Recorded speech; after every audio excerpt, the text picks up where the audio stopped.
Oi! Oi! It's my turn now. Don't you just love technology? Feels like I could actually be in the room there with you. Okay, our first key message today is assumptions.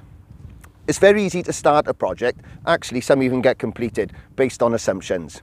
What this will do will limit the innovation involved in the project, and what it will certainly do is limit the success of it. There's a lot of big costs associated with a project, so why would you want to go through all that work, time and effort to come out at the end and find out that those assumptions were wrong? The service design approach, what it will do is allow you to confirm which assumptions are correct, but more importantly, which ones were not. Service design will give you the results that are based on fact. What this allows, you'll end up with a result that will work, and it will be what the customer wants. We had a look in Valleys to Coast where we were looking at getting close to launch a portal app for our customers, and we were looking at doing that with just access to the income. Me and Marie got involved, and what we did was we went out and got a bit of customer insight, and we went out prototyping with a paper version. We had some excellent feedback from that, but it was quite obvious that there was a much higher call for repairs. We fed that back. We had some great results, but all of them pushed towards they wanted the repair. What we've done is now we're going to postpone making the launch of the app to include the repairs. One of the ideas that a customer came up with was it would be really nice to have a photo and be able to upload that. That's something that we've taken on board, and that actually now has become a reality.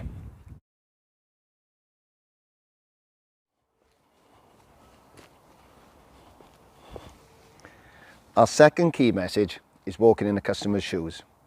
Do we really put customers at the heart? A lot of organisations believe they do. Do we know how it feels to be a customer? Have we walked in their shoes? Have we tried the services that we provide from a customer's perspective? It's vital that we show empathy and understand how a customer feels. If it's a case where we don't want to wait in for a service all day or even a half-day appointment, why do we still impose this on our customers? We've already established that we don't want to base a project on assumptions. To avoid this, what we need to do is involve the customers and the correct stakeholders. We want to know what it is they want and how they feel. We need to listen to understand rather than listen to reply. What this will do, it will give you qualitative data. This will give you the best results, the best benefits for you and our customers. What service design does, if we use this approach, it helps initiate a change in mindset. What this can also do is influence the change in culture within the organisation. What this does is allows you to put the customers at the heart, like we say that we do, but also it makes it very important that the customer's voice is heard.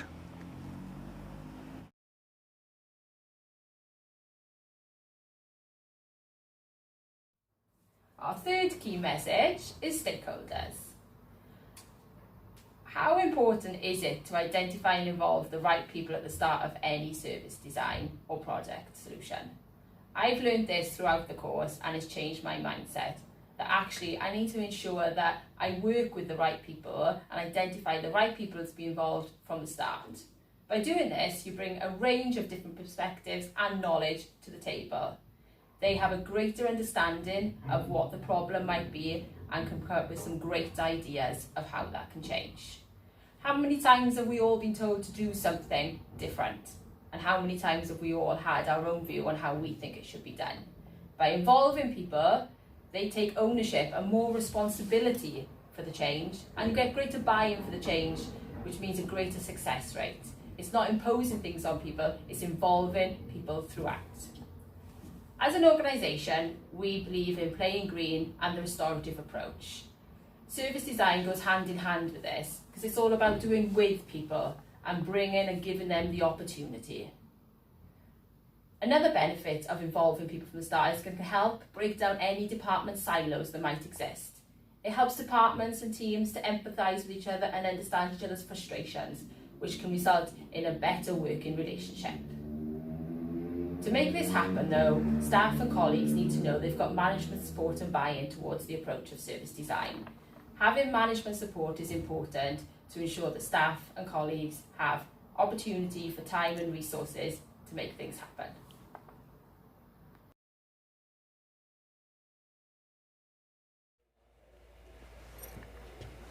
Key message number 4 is prototyping. Let's not talk about doing any more pilots, let's prototype.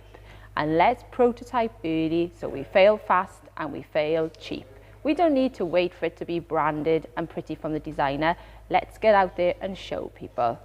The rougher the prototype, the better. People will give you more honest feedback and greater insight to their experience and their feelings if they know it's not the finished product. And the interaction you will have with customers will be more meaningful. It's about the interaction, not necessarily the prototype.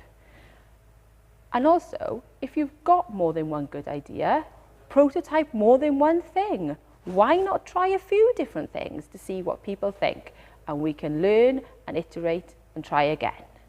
Howard's already mentioned that we've been out prototyping our tenant app. We first prototyped using a rough drawing and we got some great user insight and customer feedback and some honest opinions. People weren't afraid to share their honest comments because they knew they weren't offending us. We've since been out and are now prototyping our digital test site. Customers aren't as forthcoming with their feedback to us because it's branded and they think it could be the final product. It's never too early to prototype. Prototyping can provide you with great user research and user insight into what they want. So let's get out there listening to our customers, iterate, listen, and iterate again, and let's keep trying so we design with them.